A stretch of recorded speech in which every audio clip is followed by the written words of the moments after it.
Hello students, welcome back to my channel के commerce classes. Last class में हम लोगों ने जीएसटी के बारे में, जीएसटी का टाइप्स, जीएसटी का फीचर्स और जीएसटी क्या होता है ये हम लोग डिस्कस कर चुके हैं ऑलरेडी।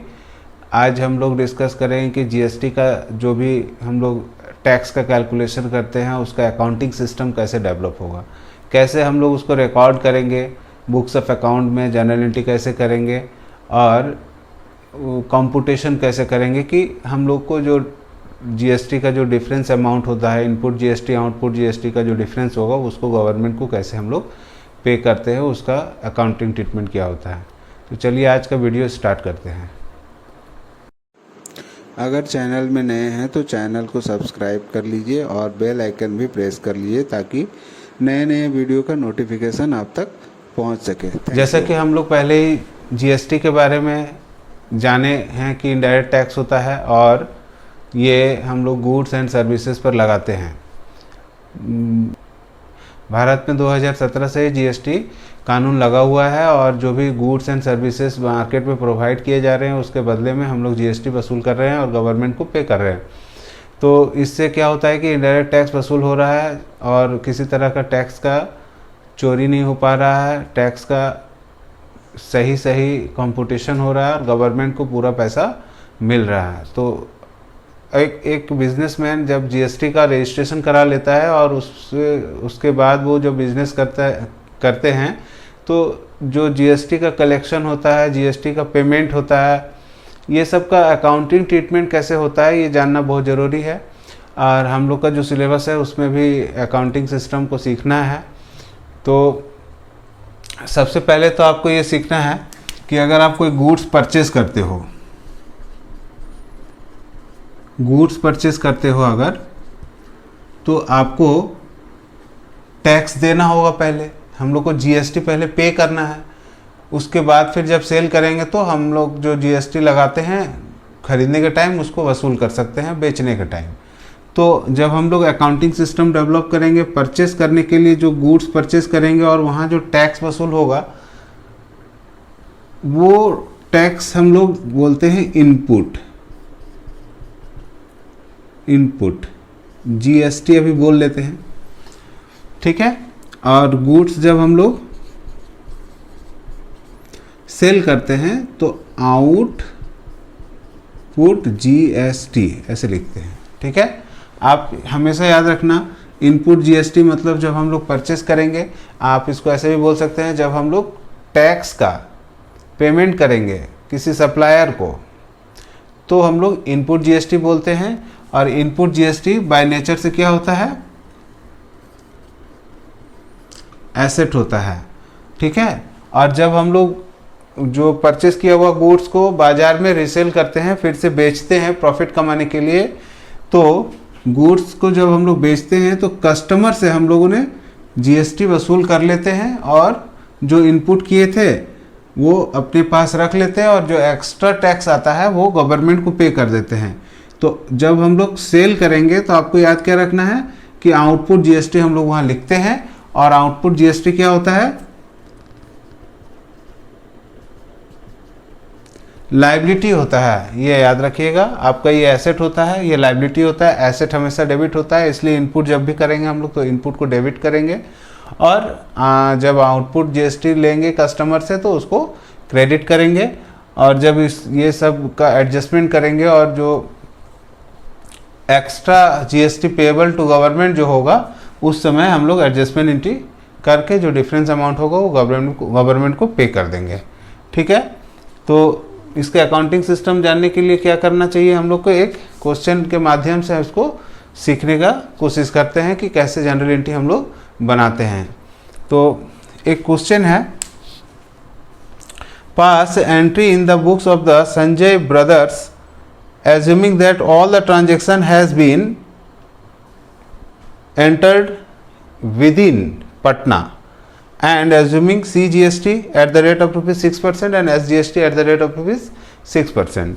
तो यहाँ पर जो क्वेश्चन है वो किसी पटना के व्यापारी के बारे में है। वो जो बिजनेसमैन है वो पटना का है और पटना से ही सामान खरीदता है और पटना में ही सामान को बेचता है, ठीक है। तो जो स्टेट है वो बिहार है, जो यूनियन टेरिटरी के बाहर है, मतलब IGST भी नहीं लगेगा और UTGST भी नहीं लगेगा। ये क्वेश्चन में सिर्फ हम लोग बात करेंगे CGST का और SGST का, जो इंट्रा स्टेट ट्रांजेक्शन है, मतलब एक ही स्टेट के अंदर ट्रांजेक्शन होगा और हम लोग को GST का अकाउंटिंग सिस्टम डेवलप करना है, अकाउंटिंग करना है।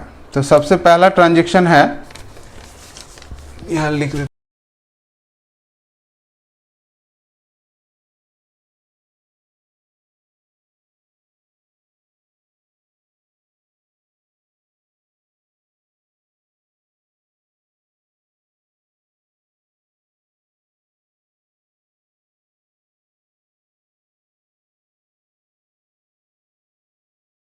2020, यहाँ लिख देते हैं 2020 3 अप्रैल को ट्रांजेक्शन है purchase good for 4 lakh on credit. Goods खरीदिए तो क्या एंट्री होता है, परचेज अकाउंट डेबिट। अब परचेज के साथ जो गुड्स के साथ हम लोग को टैक्स भी भरना है, तो टैक्स के भरने के लिए हम लोग यहाँ क्या लिखेंगे, input CGST, input SGST, debit to supplier account. हो गया एंट्री। अब यहाँ 4 लाख का तो आपका क्या है, गुड्स है, और इनपुट GST 6%, SGST 6%, तो 6% निकालेंगे,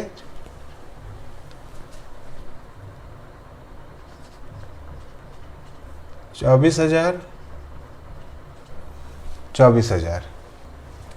अब ये सब को जोड़कर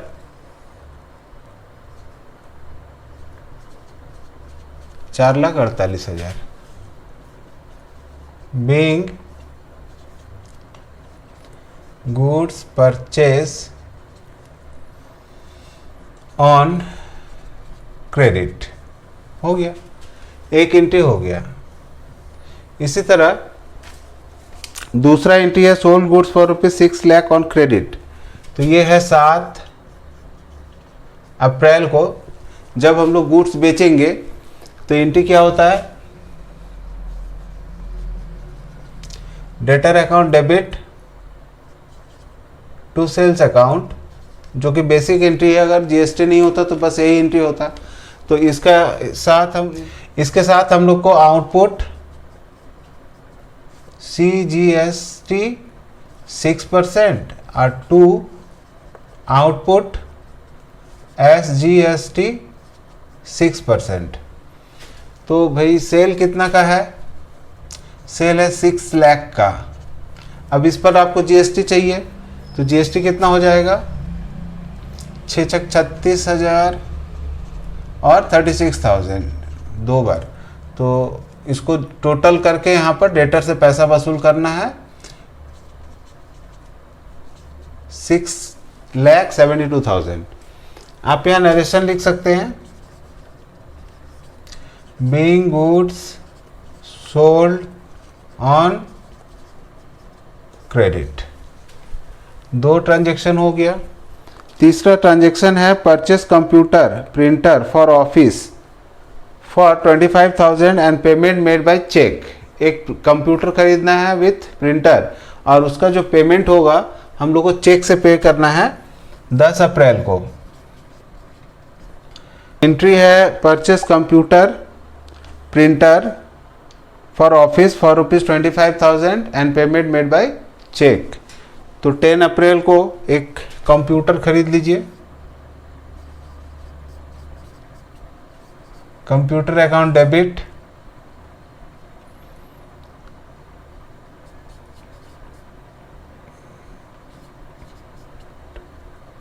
input CGST 6%, input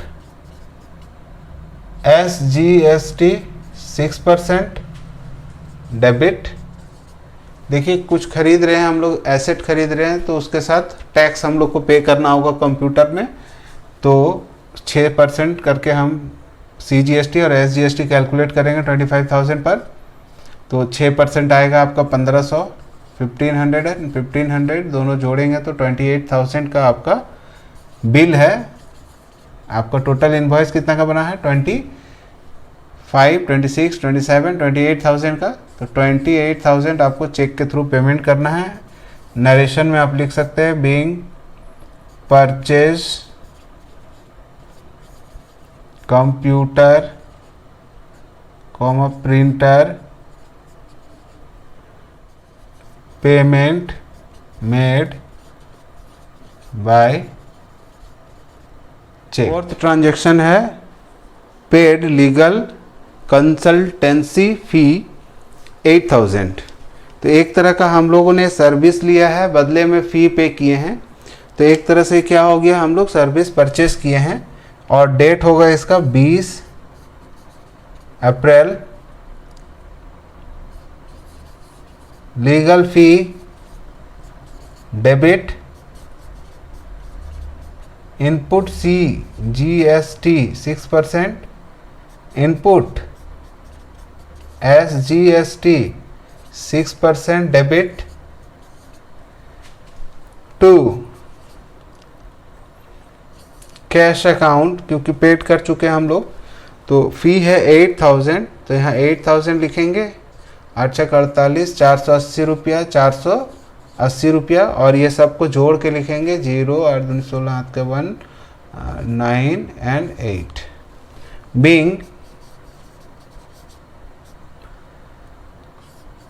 कंसल्टेशनल fee paid. Okay, यहाँ 4 एंट्री हो चुका है। फिफ्थ ट्रांजैक्शन है पेड रेंट 15,000 बाय चेक। तो यहाँ लिखेंगे 15 अप्रैल। रेंट क्या होगा आपका? डेबिट होगा, क्योंकि आपका एक्सपेंस है। और इसके साथ फिर इनपुट करना होगा, input CGST 6% and input SGST 6% debit to bank account, क्योंकि चेक से पेमेंट कर दिए हम लोग। Being rent paid by cheque. भाई रेंट कितना है? 15,000, तो 15,000 लिख दीजिए यहाँ। और 900 रुपया आपका आएगा, फिर 900 आएगा 6%, तो 16,800। 5 ट्रांजैक्शन हो चुका है। अब आपको बोला है 30 अप्रैल को payment made of balance amount of GST। अब कोई परचेज सेल, गुड्स परचेज या सर्विस परचेज, गुड्स सेल या सर्विस सेल, ऐसा कुछ अब है नहीं। हम लोग को सिर्फ क्या करना है, अब ये जो भी हम लोग इनपुट आउटपुट किए, जो इनपुट किए कहीं आउटपुट किए, तो इसका जो डिफरेंस है उसको हम लोग को गवर्नमेंट के पास जमा करना है। तो इसके लिए क्या करना है, हम लोग को जो इनपुट डेबिट किए थे उसको क्रेडिट करेंगे और output GST, output CGST 6%, output SGST 6% debit होगा अब to input CGST 6% to input SGST 6%। अब हम लोग को क्या करना है कि आउटपुट तो चेक करना होगा। इनपुट एक जगह है, मतलब पहले तो डेबिट है, तो आउटपुट को यहाँ से देखेंगे 36,000 एक जगह है और आउटपुट कहीं नहीं हुआ है। तो यहाँ आप 36,000 लिख दीजिए। यहाँ भी 36,000 दो ही बार हुआ, मतलब एक ही बार हुआ है, एक बार CGST एक बार SGST। नाउ आप क्या करेंगे, इनपुट GST को टोटल करेंगे। इनपुट GST यहाँ पर देख लीजिए 24,000 है। जितना इनपुट में तो CGST होगा उतना SGST भी होगा, तो एक ठो को भी ऐड करने से काम हो जाएगा। फिर यहाँ पर है 1500। फिर थर्ड वाला एंट्री में आपका है 480। फिर फिफ्थ वाला एंट्री में आपका है 900। और तो इनपुट नहीं है तो इसको ऐड करते हैं, वो 8।